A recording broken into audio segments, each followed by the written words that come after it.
नमस्कार दोस्तों, आपका स्वागत है हमारे चैनल पे। अभी आज हम बात करेंगे प्राइवेट मेडिकल कॉलेजेस की रैंक के बारे में। किस रैंक पे बच्चे का कॉलेज अलॉट हो सकता है। देखिए दोस्तों, मैंने पिछली वीडियो बनाई थी कि आपको किस रैंक पे कॉलेज अलॉट होगा ही अगर आपने अब की बार एग्ज़ाम दिया और इतना स्कोर किया है तो। लेकिन अब स्टिल बच्चों की यूँ डाउट आ रही है कि भैया मेरी ये रैंक है, इस रैंक पे मेरे को ये कॉलेज मिलेगा या नहीं मिलेगा। तो इसको देखते हुए दोस्तों मैंने एक डेटा कलेक्ट किया है कि मैंने हर कॉलेज की रैंक लिखी है राउंड वन की, किस रैंक पे राउंड वन में बच्चे को कॉलेज अलॉट हुआ था। तो ये सारी रैंक पे हम डिस्कस करेंगे कि इस रैंक पे आपको कॉलेज मिलेगा या नहीं मिलेगा। तो शुरू करते हैं वीडियो। और इस वीडियो के बाद दोस्तों मेरी आपसे ये एक्सपेक्टेशन रहेगी कि आप में से यूँ ना पूछो कि आपको इस रैंक पे और इस स्कोर पे कॉलेज मिलेगा या नहीं मिलेगा। आप मेरे को खुद ही यूँ बताओ कि सर भैया मेरा ये स्कोर है और ये मेरी रैंक है, मेरे को इस बार ये कॉलेज मिल जाएगा। ठीक है दोस्तों, तो चलिए शुरू करते हैं एक बार हमारी वीडियो।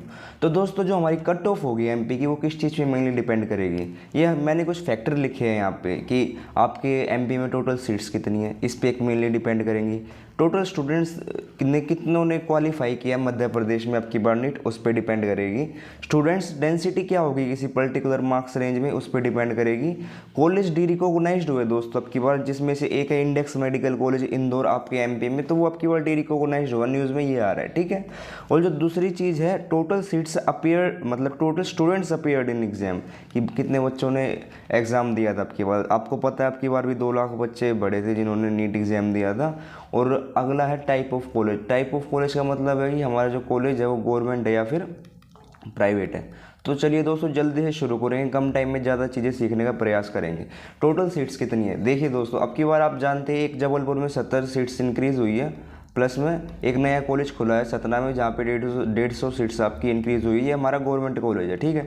तो गवर्नमेंट कॉलेज की अगर सीट्स भी बढ़ रही है तो वो प्राइवेट कॉलेज की कट ऑफ पे भी डायरेक्टली अफेक्ट डालेगी, इसमें कोई दो राय वाली बात नहीं है दोस्तों। ठीक है। इसमें से 85% सीट्स जो होंगी वो आपकी स्टेट के बच्चों के लिए होगी और जो 15% सीटें होंगी वो आपके ऑल इंडिया के बच्चों के लिए होगी। ठीक है दोस्तों। ठीक है। अब देखिए, अब जैसे आपकी सीट्स बढ़ी है, ठीक है, अब सीट्स बढ़ी है तो यूँ समझ में आ रहा है कि कट ऑफ थोड़ी लो जानी चाहिए क्योंकि सीट्स बढ़ी है। ये एक अपना पॉजिटिव फैक्टर हुआ है यहाँ पे कि अपनी कट ऑफ लो जानी चाहिए। ठीक है दोस्तों। दूसरी अगर हम बात करें यहाँ टोटल स्टूडेंट्स क्वालिफाइड, कितने बच्चों ने आपकी बार क्वालिफाई किया। मैं आपको एक डेटा शेयर करना चाह रहा हूँ यहाँ पे। लास्ट ईयर जो था 40,000 बच्चों ने क्वालिफाई किया था नीट मध्य प्रदेश स्टेट में, और अब की बार 49,000 बच्चों ने एमपी स्टेट में एग्ज़ाम क्लियर किया है। तो एक नेगेटिव फैक्टर आपके लिए कट ऑफ बढ़ने का कि 9,000 ज़्यादा बच्चों ने आपकी बार एग्ज़ाम क्वालिफाई किया है। तो ये दोनों फैक्टर एक दूसरे को यहाँ पे अपोज कर रहे होंगे। ध्यान से समझते जाना दोस्तों मैं क्या क्या बात कर रहा हूँ यहाँ पे। और आपकी बार बात कर रहा हूँ मैं स्टूडेंट डेंसिटी की। स्टूडेंट्स की डेंसिटी बढ़ी है क्योंकि जो बच्चे जिन्होंने एग्ज़ाम क्वालिफाई किया है उनकी जनसंख्या बढ़ी है। ठीक है। तो मतलब स्टूडेंट डेंसिटी भी यहाँ पे इंक्रीज़ हुई है। और मैं आपको सच्चाई बताऊँ ना दोस्तों, जो नीचे के मार्क्स है, जैसे आप सपोज कीजिए 450 या 360 या फिर आप 300 की बात कीजिए, इन मार्क्स रेंज में जो बच्चों की डेंसिटी है वो बहुत बहुत ज़्यादा हाई रहती है। और प्राइवेट कॉलेज जनरली बच्चे इन्हीं मार्क्स रेंज में लेते हैं, तो वहाँ डेंसिटी ज़्यादा रहेगी किसकी, रैंक की। दूसरी बात क्या बात करें, एक अपना एक Indore medical index medical college है, प्राइवेट मेडिकल कॉलेज है जो हमारे इंदौर में है, वो अभी अभी डी रिकॉग्नाइज्ड हुआ है, एनएमसी ने वो डिसअप्रूव किया है। हालांकि चांसेस है कि राउंड वन में तो वो पार्टिसिपेट नहीं करेगा, लेकिन क्या पता वो राउंड टू में आ जाए, क्या पता वो मॉप अप राउंड में आ जाए। क्योंकि पिछली बार ऐसा हुआ था, एक नया कॉलेज आया था मॉप अप राउंड में 150 सीट्स लेके, तो बच्चों को उसका बहुत फ़ायदा हुआ था। लेकिन अभी तो हम ऐसी कुछ कह नहीं सकते, प्रिडिक्ट नहीं कर सकते, क्योंकि कुछ भी हो सकता है इन फ्यूचर। अगली बात हम करेंगे total students appeared in exam. आपको पता है 2 लाख ज़्यादा बच्चों ने एग्जाम दिया, तो कट ऑफ हाई जानी चाहिए इस हिसाब से। और टाइप ऑफ कॉलेज, मेन बात आज हम प्राइवेट कॉलेज की बात करें तो प्राइवेट कॉलेज की कट ऑफ लो ही जाएगी, क्योंकि बच्चे जनरली कोशिश करते हैं कि वे गवर्नमेंट कॉलेज में चले जाए। और नेट सीटें भी इंक्रीज़ हुई है गवर्नमेंट की, क्योंकि एमपी के कुछ बच्चे कोई मार्क्स आ रखे होंगे, वे चाहेंगे भी कि वे दूसरे स्टेट में जाके एमबीबीएस करें, लेकिन कर लें। तो नेट सीटें इंक्रीज़ हुई है, तो कहीं ना कहीं प्राइवेट कॉलेज की कट ऑफ पे फ़र्क पड़ेगा। तो इन सभी चीज़ों का किसी का पॉजिटिव इफेक्ट है दोस्तों, किसी का नेगेटिव इफेक्ट है, किसी का दोबारा नेगेटिव इफेक्ट है, किसी का पॉजिटिव इफेक्ट है यहाँ पे। ठीक है। तो इन सभी चीज़ों को मद्देनज़र रखते हुए आप भी ये चीज़ प्रिडिक्ट कर सकते हो कि कहीं ना कहीं कट ऑफ जो हमारी होगी वे कम ही जाएगी, है ना। ये 10 के मैंने लिखा है यहाँ पे, इसका मतलब ये नहीं है कि नीचे आ जाएगी कट ऑफ। इसका मतलब है कि ये जो रैंक होगी यहाँ पे वो इंक्रीज़ होगी, +10K +10K +10K। यहाँ पे मैंने SC और ST कैटेगरी में 7K इस वजह से लिखा क्योंकि यहाँ पे मार्क्स डेंसिटी दोस्तों बहुत ज़्यादा, मार्क्स नहीं, स्टूडेंट डेंसिटी बहुत ज़्यादा है। तो स्टूडेंट डेंसिटी ज़्यादा है तो अब स्टूडेंट डेंसिटी का मतलब है कि कितने बच्चे हैं उस पर्टिकुलर मार्क्स रेंज में। तो यहाँ पे ज़्यादा बच्चे होंगे, मोर कॉम्पिटिटर्स होंगे तो मोर कंपटीशन भी होगा। तो इस वजह से मैंने यहाँ पे 7K रैंक लिखी है आपको, ठीक है। तो अगर आपकी रैंक ये है, ये अगर आपकी रैंक है तो आपको कॉलेज इस बार पक्का मिलना है, आप ये ध्यान रखिए। और अब आपको कमेंट में मेरे को बताना है कि हाँ आपकी ये रैंक और आपको ये कॉलेज आपकी बार मिल जाएगा, ठीक है। और दूसरी बात, अगर आपकी रैंक थोड़ी ज़्यादा बढ़ गई, इसमें मान लो 9-10 हज़ार ज़्यादा बढ़ गई जनरल, EWS, OBC में, तभी भी आप एक्सपेक्ट कर सकते हो यहाँ पे कि आपको कॉलेज अलॉट हो जाएगा। और SC ST कैटेगरी में आप 7K और 7K और इंक्रीज़ कर दीजिए, आप स्टिल एक्सपेक्ट कर सकते हो आपको कॉलेज मिल जाएगा, ठीक है दोस्तों। और एक जो सबसे इम्पोर्टेंट बात है, मैं यहाँ पे कह सकता हूँ कि हाँ इन लोगों को इस साल कॉलेज मिल ही जाएगा MP में। लेकिन दोस्तों अगर किसी की रैंक डिफरेंस 1 लाख तक भी हो, 1 लाख तक भी हो, 2 लाख तक भी हो, या फिर 3 लाख तक भी हो, या फिर यूँ लग ही रहा हो कि भाई अब की बार तो एडमिशन होना ही नहीं है, चाहे मैं कुछ कर लूँ प्राइवेट कॉलेज में, मैं उनको स्टिल कहूँगा कि आप मॉप अप राउंड तक जरूर वेट करें, क्योंकि जो हमारे मॉप अप राउंड तक जरूर वेट करें, क्योंकि जो हमारे प्राइवेट मेडिकल कॉलेज है उनकी सीट बचती है दोस्तों, प्राइवेट मेडिकल कॉलेजेस की सीट्स बचती है काफ़ी सारी, तो वो मॉप अप तक जरूर वेट करें। अब आपकी रैंक डिफरेंस चाहे बहुत ज़्यादा क्यों ना हो, लेकिन जिनकी हम कह सकते हैं कि हाँ इनका एडमिशन हो सकता है आपकी बार, वो ये बच्चे हैं जो मैंने आपको यहाँ पे बता दिए। और मॉप अप राउंड में दोस्तों आपको रुकना चाहिए, जितना मेरा एक्सपीरियंस कह रही है, क्योंकि वहाँ पर सीट बचती है जनरली। अब क्या हो गया, ऑनलाइन एजुकेशन हो गया और काफ़ी मतलब कम प्राइस में हो गई, तो लोग यूँ ही सोचते हैं कि छोड़ो यार प्राइवेट कॉलेज में क्यों ही एडमिशन लेना है, अपना एक काम करते, 1 साल होल ड्रॉप ले लेते, मेहनत करते। तो इस वजह से मैं आपको कह रहा हूँ, अगर आपको दोबारा एग्ज़ाम नहीं देना है तो आप please please please private medical college के मॉप अप राउंड तक आप जरूर वेट करो, बहुत ज़्यादा प्रोबेबिलिटी रहेगी कि आपको कॉलेज मिल जाएगा। मैं प्राइवेट कॉलेज की बात कर रहा हूँ, यहाँ पे गवर्नमेंट की बात नहीं कर रहा हूँ।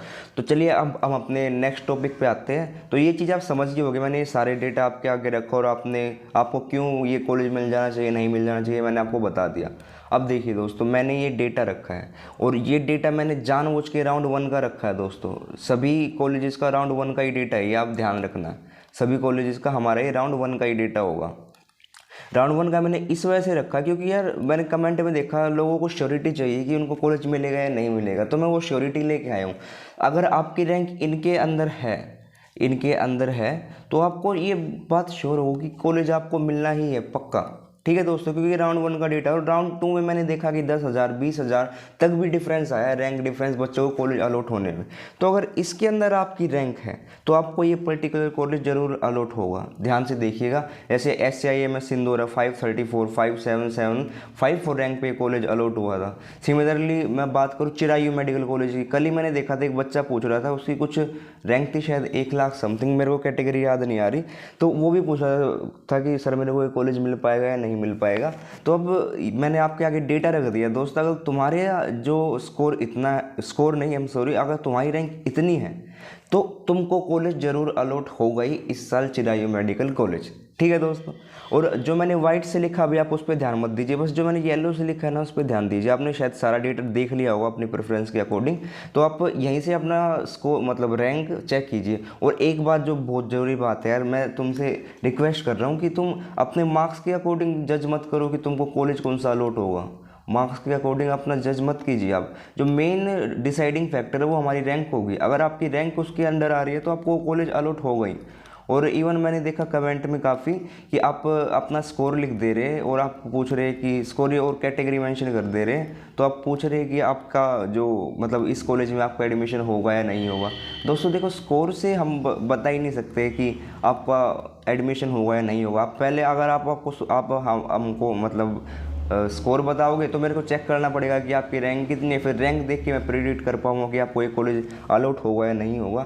लेकिन अब दोस्तों आपके सामने मैंने ये चीज़ आसान कर दिया, मैंने सारे प्राइवेट मेडिकल कॉलेजेस के आपके आगे रैंक और स्कोर लिख दिया है ना। अब रैंक ये है RKDF मेडिकल कॉलेज जो सबसे लास्ट में अलॉट होता है बच्चों को, अगर ये रैंक आपकी है general OBC SC ST category में तो आपको कॉलेज अलॉट होना ही है। अब देखो दोस्तों, मैं कह रहा था कि आप राउंड 2 में 1-2 लाख 3 लाख का भी डिफरेंस जा सकता है। देखो मैं यहीं पर एग्जाम्पल एग्जांपल दे रहा हूँ आपको, RKTF medical college SC category में राउंड 1 में एक कॉलेज अलॉट हुआ था ये, लेकिन राउंड 2 में लगभग 2 लाख, 2 भी नहीं शायद 1.5 लाख रैंक का डिफरेंस आ रखा और बच्चे को कॉलेज अलॉट हुआ है। तो अगर आप प्राइवेट को मेडिकल कॉलेज का सपना देख रहे हैं और सोच रहे हैं कि आपकी रैंक तो बहुत ज़्यादा, आपको कॉलेज अलॉट नहीं होगा, आप सेकंड राउंड और मॉप अप राउंड के लिए ज़रूर वेट करिए, मेरी आपसे विनती है एक तरीके से, ठीक है दोस्तों।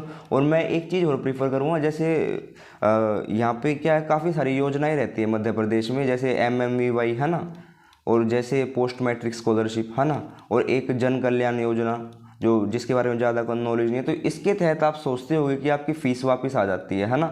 ये दोस्त वो बात बिल्कुल ठीक है, फ़ीस वापस आ जाती है। गवर्नमेंट कॉलेजेस के केसेस में तो सारी की सारी फ़ीस वापस आ जाती है, लेकिन जो आपकी ट्यूशन फ़ीस है, ट्यूशन फ़ीस, आपका जो हॉस्टल चार्जेस है और जो एक और चार्ज मैथ चार्जेस है, उसमें इन स्कॉलरशिप्स में वो इंक्लूड नहीं होता, तो ये बात ध्यान रखना। और वैसे वो बहुत ज़्यादा नहीं होता है। और मेरी आपको एज अ MBBS स्टूडेंट ये सजेशन रहेगी कि अगर आप कॉलेज ले रहे हैं ना दोस्तों, private medical college, even MP में भी जहाँ पे आपकी ज़्यादातर फीस वापस आ जाती है, तो यूँ बजट बना के रखना कि 1 से 1.5 लाख का आपका साल का लग सकता है। दोस्तों जो सच्चाई है मैं वही बोल रहा हूँ, क्योंकि हॉस्टल फीस और मेस फीस थोड़ी ज़्यादा रह सकती है और आपके कुछ पर्सनल खर्चे भी होंगे वहाँ पर।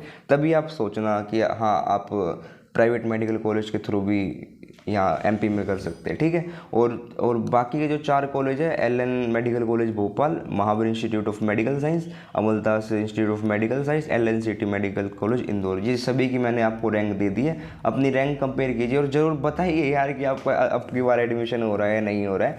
और जो मैंने कई कॉलेजेस की साइड में ये वाइट कलर से भी कुछ रैंक लिखे दोस्तों, ये राउंड 2 का डेटा है, मैंने कुछ ही कॉलेजेस का रखा क्योंकि मेरे को दिखा कि इन कॉलेजेस की ज़्यादा डिमांड है बच्चों में, ठीक है। तो इस वजह से मैंने इनका राउंड 2 का डेटा आपके सामने रख दिया है। तो इसके अकॉर्डिंग ही अब आपको समझ लेना है। अब आप आगे समझदार हुई, अब कैसे आप बता सकते हो कि आपको कौन सा कॉलेज मिल सकता है। तो दोस्तों यही कुछ बातें थी जो आपसे शेयर करनी थी। तो आप अब ध्यान रखना और मेरे को बताना कि आपको हाँ ये कॉलेज मिल जाएगा। और अगर नेक्स्ट टाइम अगर आपको कोई पूछना हो कि मेरे को ये गवर्नमेंट कॉलेज मिलेगा नहीं मिलेगा, तो दोस्तों रैंक बताओ प्लीज़। मैं रैंक और कैटेगरी से ज़्यादा अच्छी तरह प्रेडिक्ट कर पाऊँगा बजाय मार्क्स के। तो अब आप मेहनत करते रहिए, मेहनत तो खैर आपने कर ली है दोस्तों। अब थोड़ा ऐसे ही काउंसलिंग प्रोसेस पे दिमाग लगाते रहिए। मैं जैसे आपको लॉजिकल और प्रैक्टिकल डेटा दे के बता रहा हूँ कि इन कारणों की वजह से आपकी रैंक इंक्रीज़ या डिक्रीज़ हो सकती है, तो ऐसे ही डेटा पे यकीन करिए और आगे बढ़ते रहिए। धन्यवाद दोस्तों, आपका बहुत बहुत शुक्रिया इतनी पेशेंस के साथ ये वीडियो देखने के लिए, और ज़िंदगी में ऐसी मेहनत करते रहे। Thank you so much.